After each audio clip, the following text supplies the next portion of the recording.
দর্শক, আজকের আলোচ্য বিষয় হলো বেরি রোগ এবং তার প্রতিকারের জন্য কয়েকটা গুরুত্বপূর্ণ হোমিও ওষুধ নিয়ে এখানে আলোচনা। প্রথমত আমরা জেনে নিই বেরি রোগ কি এবং এর লক্ষণগুলো কি কি। পণ্ডিতগণ মনে করেন ভেজাল খাদ্য সামগ্রী আহার জনিত এই রোগ জন্মিয়ে থাকে। শরীরের ভিটামিন বি অভাব হেতু এই রোগ জন্মাতে পারে। এই রোগে প্রথমত পদদ্বয় ফুলে ওঠে, বুক ধড়ফড় করে, ভীষণ দুর্বলতা প্রকাশ পায়। তারপর সমুদয় অঙ্গ ফুলে ওঠে, শ্বাস প্রশ্বাসে কষ্ট হয় এবং প্রস্রাব কমে যায়। এর প্রধান কয়েকটা গুরুত্বপূর্ণ ওষুধের মধ্যে যেমন ল্যাথাইরাস, ইনফ্লুয়েঞ্জা, আমাশয়, জন্ডিস ইত্যাদি কোনো রোগ ভোগের পর অথবা রক্তশূন্য দুর্বলতায় সমস্ত শরীর ফুলে এবং দুই পা অধিক ফোলা দেখা যায় ইত্যাদি লক্ষণে বেরি রোগে এই ওষুধ উৎকৃষ্ট। সেবনবিধি শক্তি 6 বা 30 দিনে 3 মাত্রা করে কয়েকদিন সেবন করার পর প্রয়োজনে আরও উচ্চ শক্তি ব্যবহার করতে হবে।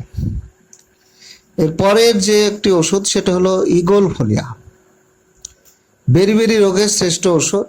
চোখ, মুখ, হাত, পা সমস্ত শরীর ফুলে মূত্রের পরিমাণ কমে যায়।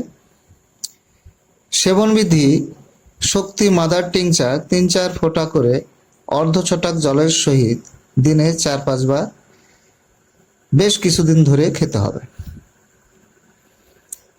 আরেকটি গুরুত্বপূর্ণ ওষুধ হলো অ্যাপোসাইনাম। অত্যন্ত দুর্বলতা, হাত পা সমস্ত শরীর ফোলার সহিত হৃৎপিণ্ড আক্রান্ত, বুক ধড়ফড়ানি, অত্যন্ত পিপাসা, উদারাময়, প্রস্রাব অত্যন্ত কম বা প্রস্রাব বন্ধ ইত্যাদি লক্ষণে ওষুধ খুব উপকারী। সেবনবিধি শক্তি মাদার টিংচার 4-5 ফোঁটা সামান্য জলের সহিত 3-4 ঘন্টা অন্তর অন্তর সেবন করতে হবে। এই ওষুধটাও বেশ কিছুদিন ধরে খেতে হবে। এরপর আরেকটি গুরুত্বপূর্ণ ওষুধ হলো অ্যাপিসমেল, বেরি রোগের একটি উৎকৃষ্ট ওষুধ। এর বিশেষ লক্ষণ হলো পিপাসাহীন, প্রস্রাব অল্প, বুকে চাপবোধ, শ্বাসকষ্ট, চোখের নিচের পাতা ফোলায়। এ ওষুধ অব্যর্থ।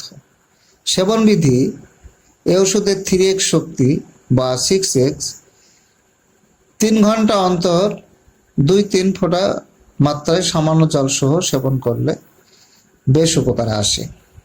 শেষের যে ওষুধটার কথা বলবো সেটি হলো ডিজিটেলিস, বেরি রোগে অত্যন্ত বুক ধড়ফড়ানি, নাড়ীর গতি অসম অর্থাৎ সবিরাম, 3য়, 5ম অথবা 7ম আঘাত বিলুপ্ত এই ওষুধের প্রধান পরিচয়।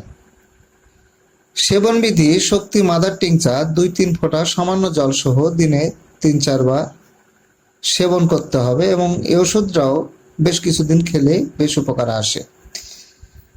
আরেকটি ওষুধ আমি এখানে বলবো যেমন বায়োকেমিক ওষুধ, সেটা হলো নেপটামসাল, বেরি রোগের প্রধান ওষুধ। হৃদকম্পন, বুক ধড়ফড়ানি থাকলে ক্যালিফস সহ পর্যায়ক্রমে ব্যবহার্য। শ্বাসকষ্ট থাকলে উক্ত ওষুধের সঙ্গে পর্যায়ক্রমে ক্যালিসাল প্রযোজ্য। উক্ত 3টি ওষুধ একসঙ্গে ব্যবহার করা যেতে পারে। শক্তি 6x 2-4 বড়ি করে সামান্য গরম জল সহ 2 ঘন্টা অন্তর সেবন করতে হবে। ওষুধটাও দীর্ঘদিন ধরে সেবন করলে বেশ উপকার আসে। আজকের মতো এই সংক্ষিপ্ত আলোচনার মধ্যে এখানেই শেষ করছি। ধন্যবাদ।